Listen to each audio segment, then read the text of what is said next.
সুপ্রিয় দর্শক, নতুন একটি নিউজে আপনাদের স্বাগতম। আমি এই মুহূর্তে আপনাদের সামনে এসেছি আওয়ামী লীগের ভবিষ্যৎ নেতৃত্বের কথা বলার জন্য। আমি এই বিষয়ে কিছু কথাবার্তা আলোচনা করতে চাই। আওয়ামী লীগ ৭৬ বছরের একটি প্রাচীন রাজনৈতিক দল। বাংলাদেশের জন্ম নেওয়া ইতিহাসের সাথে সবথেকে বড় দল। যদি বলি বাংলাদেশের জন্ম ইতিহাসে লেখা হয়, তাহলে আওয়ামী লীগের হাত ধরে ইতিহাস গড়া হয়েছে। বাংলাদেশের ইতিহাস আওয়ামী লীগ ছাড়া কখনোই সম্ভব ছিল না। এটা আজ ২০২৫ সালে এই সময় আবারও আওয়ামী লীগের প্রতি নানান ধরনের কথা শুনছি। এমনকি নির্বাচন নয় এমন দাবিতেও কিছু মানুষের মুখে আওয়ামী লীগের নিষেধাজ্ঞার কথা শোনা যাচ্ছে। যাদের বাংলাদেশের জন্য কোনো অবদান নেই, তারাও আওয়ামী লীগ নিষেধাজ্ঞার কথা বলছে।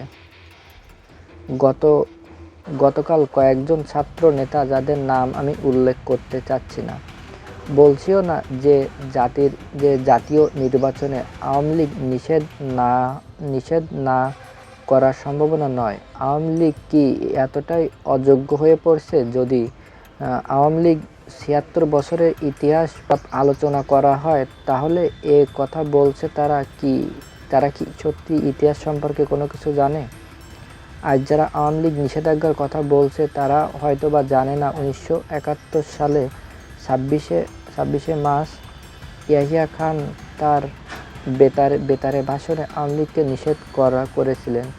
কিন্তু আওয়ামী লীগ বাংলাদেশের স্বাধীনতা করেছেন, বাংলাদেশের বাংলাভিত্তি রচনা করেছেন। বিভিন্ন পত্র পত্রিকায় আওয়ামী লীগকে নিয়ে নানান কথা হচ্ছে। গত ২৪শে এপ্রিল বিবিসির বাংলা একটি শিরোনাম আসছে, দেশের ভিতরে আওয়ামী লীগ নেতৃত্ব খোঁজা হচ্ছে। কেন মিডিয়ায় আমাদের শেখাবে আওয়ামী লীগ কি নেতৃত্ব দিবে? আওয়ামী লীগের প্রতি নেতার কর্মীরা সৎ ও যোগ্য নেতৃত্ব দিতে সক্ষম। যদি আওয়ামী লীগের মূল নেতৃত্বের কথা বলি, তাহলে আজকের দিনে আওয়ামী লীগের নেতা কর্মীরা বঙ্গবন্ধুর কন্যা সাবেক প্রধানমন্ত্রী শেখ হাসিনা, আওয়ামী লীগের সভাপতি শেখ হাসিনা ছাড়া কেউ নেতৃত্ব দেওয়ার কথা সেটি কল্পনাও করতে পারেন না। বিদেশে তাকে নেতৃত্ব দিতে হবে, তার কোনো বিকল্প হতে পারে না। দেশের ভিতরে যদি কেউ খোঁজ করা হয়, তবে সেটি অবশ্যই শেখ হাসিনা অনুমোদিত হতে পারে। অন্যথায় আওয়ামী লীগের নেতাকর্মীরা তা মেনে নেবে না। শেখ হাসিনা আওয়ামী লীগের নেতৃত্বের কোনো কথা বলা যাবে না। তার অনুপস্থিতিতে নেতৃত্ব কোথায়? বঙ্গবন্ধুর পরিবারের বাইরে গেলে সেই আওয়ামী লীগ থাকবে?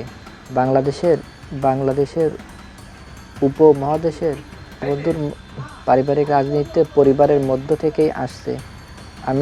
আমি শুরুতেই নেতৃত্ব দেবেন শেখ হাসিনা, ঠিক করবেন। যদিও তার শক্তি সমর্থক থাকে, তিনি নেতৃত্ব দেবেন। পরে পাশাপাশি তার নিজের পরিবারের সাথে থেকে নতুন নেতৃত্ব তৈরি করতে হবে। চিন্তা করে আমি দেখছি, শেখ হাসিনার মেয়ে সালমা অজিত পুতুলের মধ্যেও শেখ হাসিনার এবং বঙ্গবন্ধুর ছায়া দেখা যাচ্ছে। অনেকেই আমরা সাথে দ্বিমত করতে পারি, কিন্তু বিগত কয়েক বছর ধরে আমরা দেখে আসছি সালমা অজিত কূটনীতিক সফরসহ বিভিন্ন কর্মকাণ্ডে শেখ হাসিনার পাশে রয়েছেন। শেখ হাসিনার পুত্র সজীব অজিত জয়ের ব্যাপারে বলতে গেলে দুটি মূল সমস্যা আছে। প্রথমটি, তিনি বাংলাদেশের কাছাকাছি নেই, এবং দ্বিতীয়টি, ভাষার সমস্যা আছে তার। বাংলা ভাষায় কথা বলার দুর্বলতা রয়েছে তার কথা বলার স্টাইল সম্পূর্ণ বাংলাভাষীদের সেটি কোনোভাবেই গ্রহণযোগ্য হবে না। তিনি ছোটবেলা থেকেই বিদেশে আছেন এবং ইংরেজিতে পড়াশোনা করছেন। অন্য দিক দিয়ে সালমা অজিত পুতুল বিদেশে পড়াশোনা করছে, তাও খুব সুন্দরভাবে বাংলা ভাষায় কথা বলতে পারেন।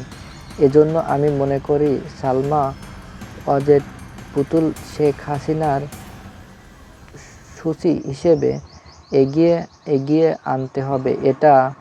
এটা আমার ব্যক্তিগত মতামত। তাতে মাঝে মাঝে বলা হয়ে থাকে দেশে আওয়ামী লীগের নেতৃত্ব খুঁজছে।